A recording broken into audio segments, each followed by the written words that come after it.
নমস্কাৰ স্বাগতম জনাইছো অন্য এটা নতুন ভিডিঅ'লে বন্ধু বান্ধৱীসকল আজিৰ এইটো ভিডিঅ'ৰ জৰিয়তে আমি কথা পাতিম অসমত ইতিমধ্যে অসম চৰকাৰে ঘোষণা কৰিছে যে অংগনবাড়ী কৰ্মী সহায়িকাৰ মাননি অক্টোবৰ মাহত বৃদ্ধি কৰাৰ কথা গতিকে আমি কথা পাতিম অসম চৰকাৰে যদি বিচাৰে অংগনবাড়ী কৰ্মী বা সহায়িকাক কিমান টকা বৃদ্ধি কৰি দিব পাৰে চাওক আমি সকলোৱে জ্ঞাত যে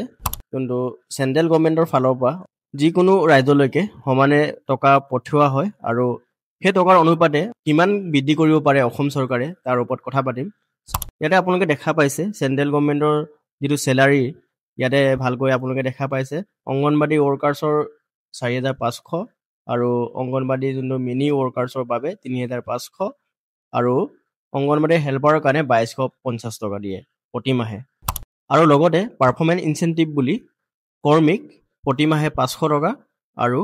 অংগনবাড়ী হেল্পাৰক প্ৰতি মাহে 250 টকাকৈ দিয়া হয় ইয়াতে আপোনালোকে ভালকৈ দেখা পাইছে anganwadi workers receive a performance base incentive of 500 per month আৰু anganwadi helpers receive a performance base incentive of 250 per month ইয়াতে আপোনালোকে ভালকৈ দেখা পাইছে পাৰফৰ্মেন্স ইনচেন্টিভ আৰু চেন্ট্ৰেল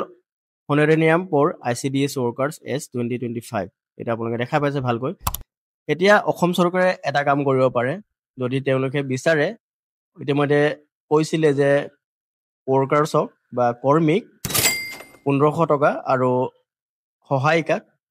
850 টকাকৈ বঢ়াই দিয়াৰ কথা কৈছিলে ইতিমধ্যে কিন্তু আমাৰ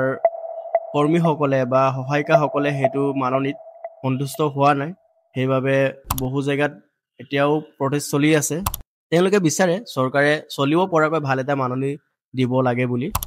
সেয়েহে আজিৰ ভিডিঅ'টোত আমি আলোচনা কৰিছোঁ যে কিমান টকা দিলে বা দিব পাৰে অসম চৰকাৰে চাওক ইতিমধ্যে আপোনালোকে গম পালে যে অংগনবাড়ী ৱৰ্কাৰ্ছক কিমান টকা দিয়ে চেন্ট্ৰেল গভৰ্ণমেণ্টৰ পৰা চেন্ট্ৰেল গভৰ্ণমেণ্টে দিয়ে অংগনবাড়ী ৱৰ্কাৰ্ছক প্ৰতি মাহে আমি ইনচেন্টিভ দুটা মিলাই লৈছোঁ 5000 টকা ধৰক আৰু ঠিক তেনেদৰে অংগনবাড়ী যোনটো মিনি ৱৰ্কাৰ্ছক দিয়ে 4000 চেন্ট্ৰেল গভৰ্ণমেণ্টে যিমান টকা দিয়ে ঠিক তেনেদৰে যদি অসম চৰকাৰেও প্লাছ কৰি দিয়ে সমান যদি টকা প্লাছ কৰি দিয়ে তেতিয়া কিমান হ'ব আপোনালোকে এটা হিচাপ কৰি চাব পাৰে মই আপোনালোকক ইয়াত দেখাইছোঁ যদি অংগনবাড়ী কৰ্মীৰ ক্ষেত্ৰত কৈছোঁ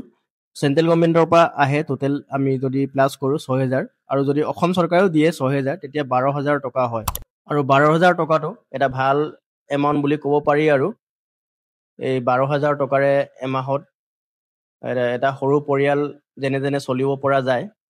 টাউনৰ এৰিয়াৰ কথা ক'ব যোৱা নাই আমি গাঁৱৰ মানুহ সেইকাৰণে গাঁৱৰ কথা মই ক'ব বিচাৰিছোঁ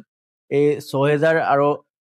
12000 এটা ভাল ডিফাৰেঞ্চ হয় গতিকে যদি অসম চৰকাৰেও বিচাৰে এই কেন্দ্ৰীয় চৰকাৰৰ যিটো 6000 আৰু তাৰ লগতে যদি অসম চৰকাৰৰ 6000 আৰু প্লাছ কৰি দিয়ে তেতিয়া 12000 টকা হয় এতিয়া কোৱা মতেতো 6500 পাই আছে প্লাছ যদি 1500 টকা দিয়ে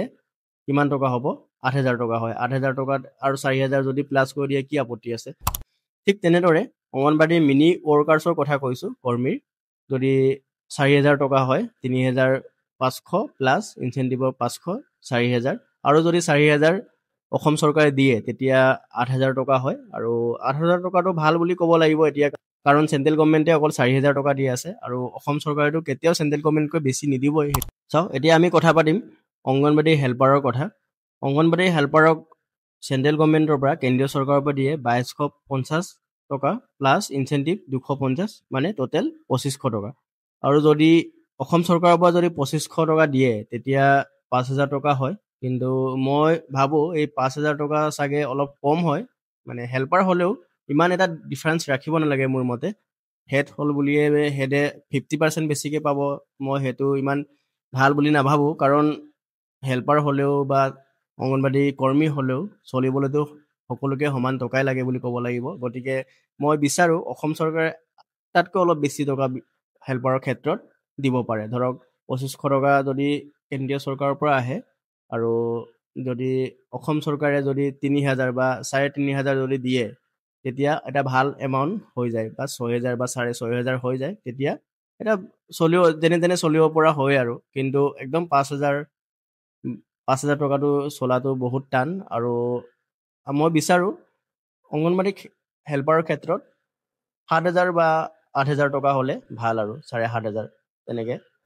ভিডিঅ' চাই আপোনালোকে যাতে নেগেটিভ কমেণ্ট নকৰে। মই জাষ্ট আপোনালোকৰ লগত আলোচনা কৰিবহে বিচাৰিছোঁ যে কিমান অসম চৰকাৰে বৃদ্ধি কৰিলে বা দৰমহা বৃদ্ধি কৰিলে আপোনালোকৰ এটা ভাল চলিব পৰা ব্যৱস্থা হৈ যায়, সেইটোৰ ওপৰতহে বনাইছোঁ। গতিকে যাতে হেড কমেণ্ট কোনেও নকৰে। আৰু যদি চেনেলত যদি আপোনালোক নতুন, তেন্তে চেনেলটো ছাবস্ক্ৰাইব কৰি ৰাখিব পাৰে। কাৰণ মই লোকৰ দৰে চেলাৰী বাঢ়িলে বা তেনেকৈ ফেক নিউজ বা ফেক বাতৰি আপোনালোকৰ বাবে মই নানো। মই জাষ্ট আপোনালোকৰ লগত আলোচনা কৰোঁ আৰু কি কৰিলে অংগনবাড়ীৰ সহায়িকাৰ বা কৰ্মীৰ মাননি বৃদ্ধি হ'ব তাৰ ওপৰত মই ভিডিঅ' বনাওঁ। গতিকে ভিডিঅ' ভাল লাগিলে আপোনালোকে ভিডিঅ' লাইক কৰিব পাৰে। চেনেলত যদি নতুন, তেনেকৈ আপোনালোকে চেনেলটো ছাবস্ক্ৰাইব কৰি ৰাখিব পাৰে। মই এনেধৰণৰ ভিডিঅ' আপোনালোকৰ বাবে আনি থাকিম। ধন্যবাদ ভিডিঅ'টো শেষলৈ চোৱাৰ বাবে।